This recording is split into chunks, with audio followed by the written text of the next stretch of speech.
Hello बच्चों, आज हम राष्ट्रीय आय एवं योग्यता आधारित परीक्षा में आए हुए पिछले साल के प्रश्नों को हल करेंगे। इस वीडियो में तकनीकी खराबी या माइक की खराबी की वजह से मेरी आवाज़ रिकॉर्ड नहीं हो पाई है। मैं इसको वॉइस ओवर करने की कोशिश कर रही हूँ। शायद आपको ये प्रश्न समझ में आ पाए। प्रश्न है, एक गांव की जनसंख्या 1500 है। इसमें 40% पुरुष और 30% स्त्रियां हैं। शेष बच्चे हैं। बच्चे और स्त्रियों की संख्या में क्या अंतर है, ये बताना है। तो हम पहले 1500 का 40% निकाल लेंगे। पुरुषों की संख्या 1500 का 40% है, तो पहले हम पुरुष की संख्या निकाल लेंगे। देखिए, पुरुष की संख्या निकालने के लिए 1500 का 40% निकालेंगे। 40% का मतलब होता है कि 40/100 प्रतिशत, यानी प्रत्येक 100 में से। तो 40% की जगह पे लिखेंगे 40/100 गुणे 1500 और इसको हम हल करेंगे। तो देखिए, जब 1500 को 40/100 से गुणा करेंगे तो 0 0 से कट जाएगा और 15 को 40 से गुणा करेंगे। 15 चौक को 60, एक जीरो लगा देंगे, 600। इस तरीके से पुरुषों की संख्या आ गई 600। अब हम स्त्रियों की संख्या ज्ञात करेंगे। स्त्रियां हैं 30%, यानी 1500 का 30%। 1500 का 30% निकालने के लिए 1500 से 30% अर्थात 30/100 को गुणा कर देंगे। 0 0 से कट जाएगा। 15 को 3 से गुणा करेंगे, 45 आएगा, एक जीरो बढ़ा दिया, 450। अर्थात गांव में 450 स्त्रियां हैं और 600 पुरुष हैं। हमें बच्चों की संख्या ज्ञात करनी है। तो 600 पुरुष और 450 स्त्रियां, इनको हम जोड़ लेंगे। 600 और 450 को जोड़ लेंगे, तब हमें पुरुषों और स्त्रियों की संख्या पता चल जाएगी। और बच्चों की संख्या निकालने के लिए कुल जनसंख्या में से पुरुष और स्त्रियों की संख्या को घटा देंगे। तो कुल जनसंख्या है 1500। 1500 माइनस 600 प्लस 450 हो जाएगा। 600 में 450 जोड़ देंगे, 1050 हो जाएगा। और इस 1050 को 1500 में से घटा देंगे तो हमें बच्चों की संख्या पता चल जाएगी।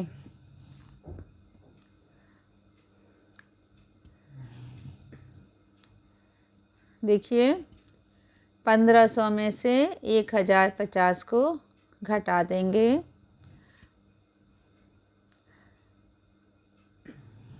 1500 में से 1050 को घटा दिया, 450 आया। 450 बच्चों की संख्या हो गई।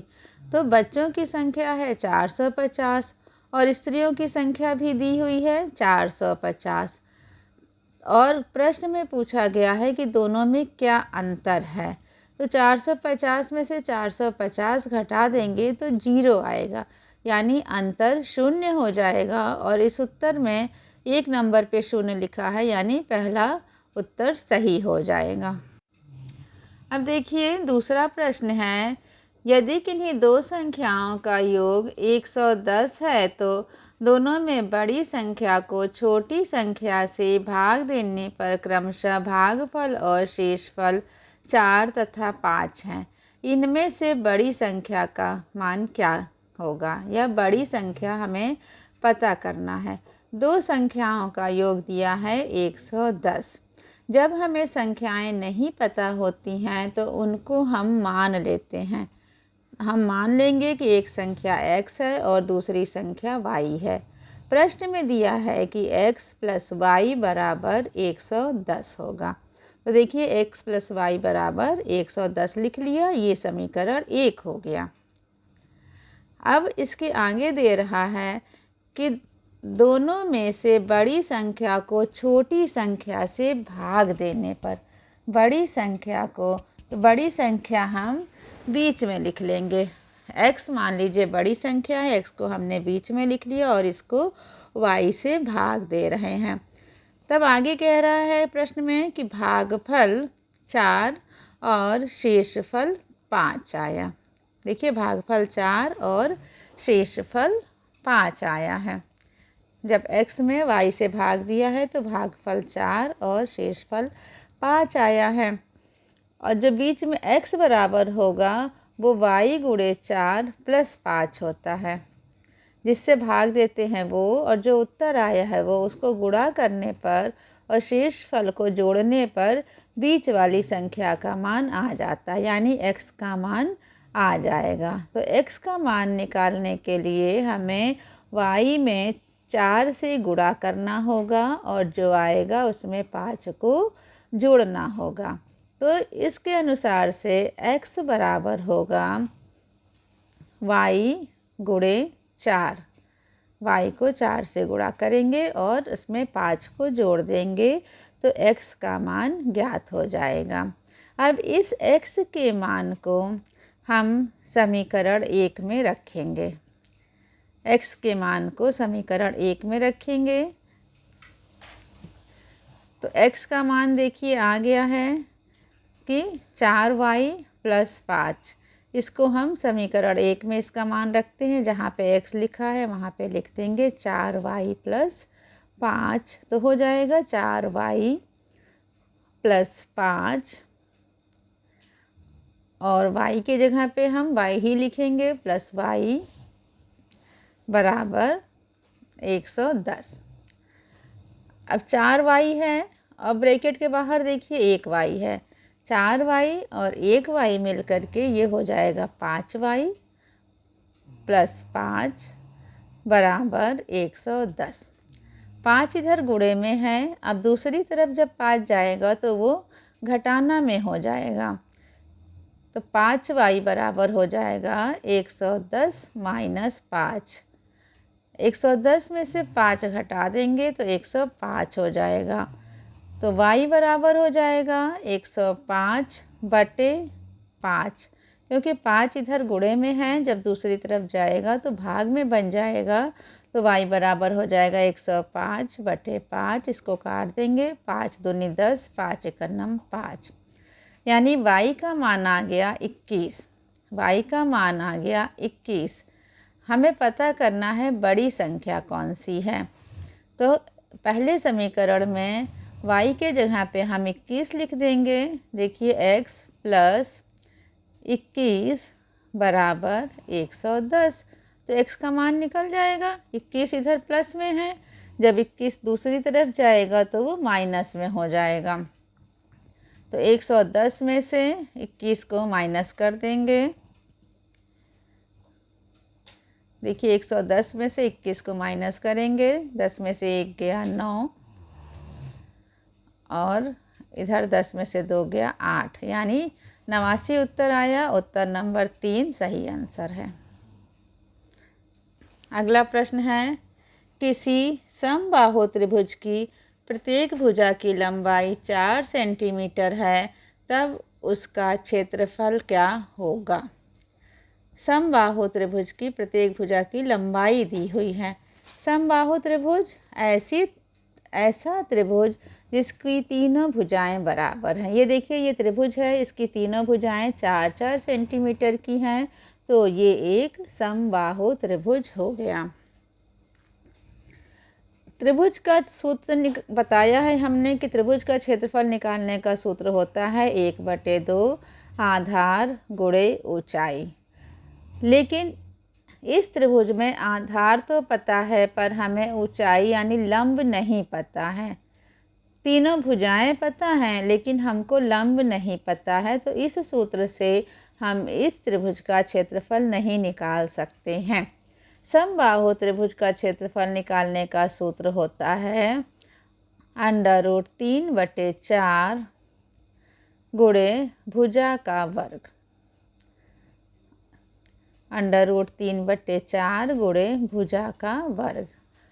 प्रश्न में दिया है कि भुजा है 4 सेंटीमीटर की, भुजा 4 सेंटीमीटर की है, तो हम भुजा के जगह पे 4 सेंटीमीटर लिख लेंगे। तो ये हो जाएगा √3/4 गुणे 4 का वर्ग। 4 का वर्ग यानी 4 को 2 बार गुणा किया। देखिए, एक 4 ऊपर एक 4 नीचे काट दिया, बच गया 4√3। तो इसका उत्तर हो जाएगा 4√3, यानी कि हमारा उत्तर नंबर 2 सही होगा। अगला प्रश्न है, निम्न में से छोटी संख्या जिसे 8192 में भाग देने पर भागफल पूर्ण घन हो जाएगा। छोटी से छोटी संख्या है जिसको किसी संख्या में भाग देने पर भागफल पूर्ण घन हो जाएगा। हमने वर्ग वाले में भी पढ़ा है, उसमें पूर्ण वर्ग होता है, इसमें पूर्ण घन लिखा है। जब घन लिखा रहेगा तो 3-3 के पेयर बनेंगे, 3-3 संख्याओं का त्रिक बना करके उसमें से एक संख्या लेंगे। जब पूर्ण वर्ग निकालना रहता है तो हम 2-2 संख्याओं के जोड़े बनाते हैं। पहले दी हुई संख्या का अभाज्य गुणनखंड करते हैं और फिर 3-3 संख्याओं का त्रिक बना करके हर त्रिक में से एक एक संख्या लेंगे और उसको गुणा करेंगे, तब घन मूल ज्ञात होता है। अब हम निकालते हैं कि इसका अभाज्य गुणनखंड कर रहे हैं। देखिए, जो संख्या दी हुई है उसका पहले हम अभाज्य गुणनखंड करते हैं। अभाज्य गुणनखंड करने के लिए सबसे पहले छोटी संख्या से काटते हैं। तो हम 2 से काट रहे हैं।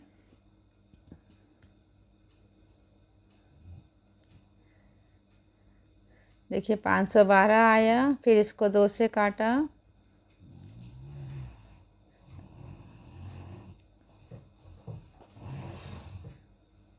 तब तक काटते जाएंगे जब तक कि लास्ट में 1 ना आ जाए। अभाज्य गुणनखंड आप सबको आता है, आपने इससे पहले सीखा भी है, तो अभाज्य गुणनखंड आप लोग आराम से कर लेंगे।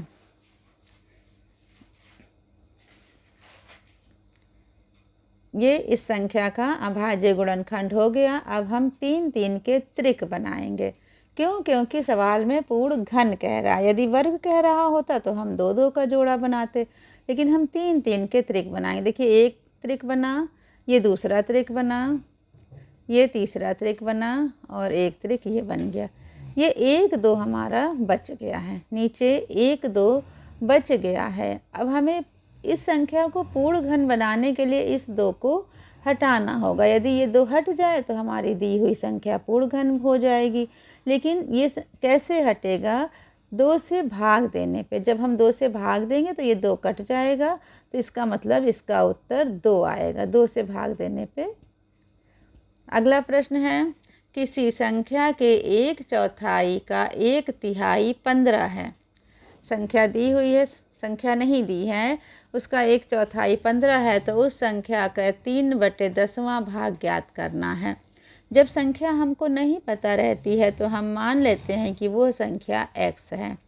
माना संख्या x है, प्रश्न के अनुसार उसका 1/4, यानी इसको 1/4 से गुणा करेंगे तो हमको 1/4 पता चल जाएगा, तो x गुणे 1/4 हो जाएगा।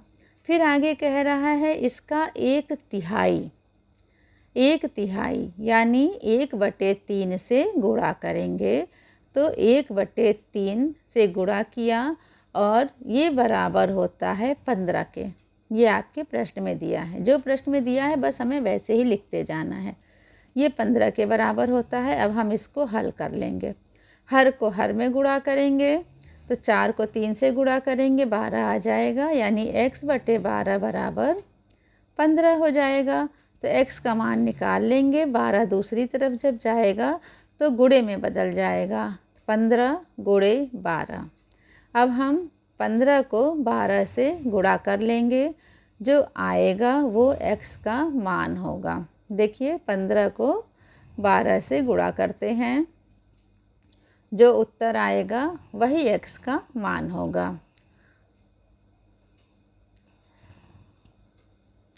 देखिए x का मान आ गया 180, x का मान 180 आ गया। अब प्रश्न में कह रहा है इसका 3/10वां भाग निकालना है। 180 का 3/10वां भाग, तो 3/10वां भाग निकालने के लिए हम 180 को 3/10 से गुणा कर देंगे।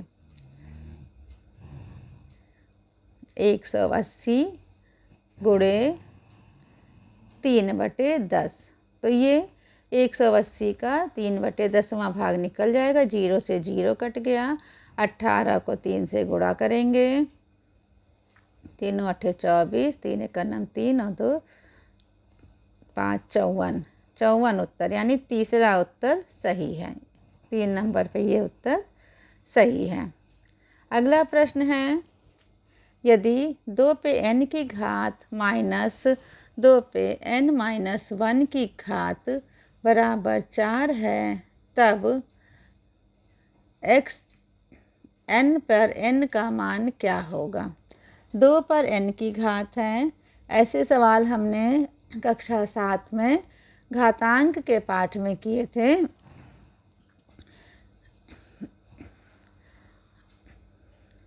दो पर n की घात है, इसको हम ऐसे भी लिख सकते हैं 2 पे n की घात माइनस 2 पे n-1 की घात बराबर 4। ये प्रश्न में दिया है।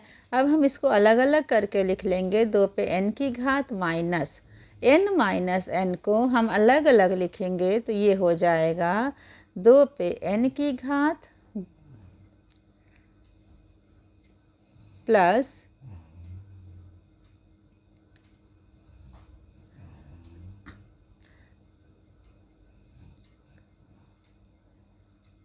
2 पर -1 की घात। प्लस का निशान नहीं लगेगा, गुणे का निशान लगेगा। यहाँ पर गुणा होएगा। 2 पर n-1 की घात को हम लिख सकते हैं कि 2 पर n की घात गुणे 2 पर -1 की घात। अब 2 पद हो गए। एक 2 पर n की घात है, दूसरा पद है 2 पर n की घात गुणे 2 पर -1 की घात। दोनों में से हम कॉमन ले लेंगे। जब 2 पर n की घात को कॉमन ले लिया तो यहाँ पर कुछ नहीं बचा, यानी 1 बचेगा। 1 माइनस यहाँ पर भी 2 पर n की घात है, इसको हम बाहर निकाल लेते हैं तो यहाँ पर 2 पर -1 की घात बच जाएगा और ये बराबर हो जाएगा 4 के। अब देखिए 2 पर जब -1 की घात होती है तो हमने पिछले पाठ में पढ़ा है कि उसको 1/2 लिख लेते हैं। जब -1 की घात होती है तो जो संख्या लिखी होती है वो बटे में चली जाती है, नीचे लिख दिया जाता है। तो 2 पर -1 की घात है तो इसको 1/2 के रूप में लिखेंगे। तो ये हो जाएगा 2 पे n की घात ब्रैकेट में 1 माइनस 2 पर -1 की घात है तो इसको हम 1/2 लिखेंगे बराबर 4।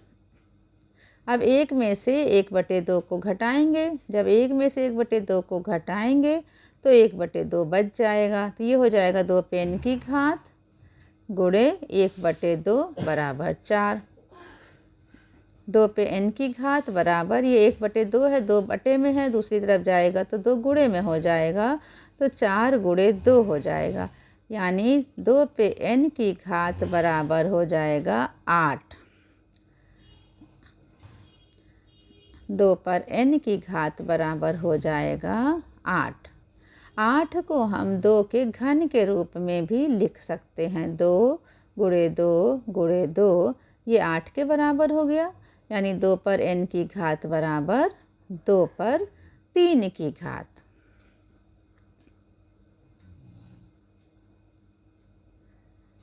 तो अब आपको देख के समझ में आ रहा है कि n बराबर 3 होगा। दोनों तरफ बराबर संख्या है तो n बराबर 3। n बराबर 3। प्रश्न में कह रहा है कि n पर n का मान ज्ञात करना है आपको। तो n भी 3 आ गया है और जो घात n लगा रहे हैं वो भी 3 आ गया है। दोनों 3 हैं, तो n की जगह पे 3 लिखेंगे तो हो जाएगा 3 पर 3 की घात। यही हमको पता करना है। तो 3 पर 3 की घात जब करेंगे तो 3 का घन निकालेंगे, ये आ जाएगा 27 और आपका उत्तर नंबर 2 सही हो जाएगा।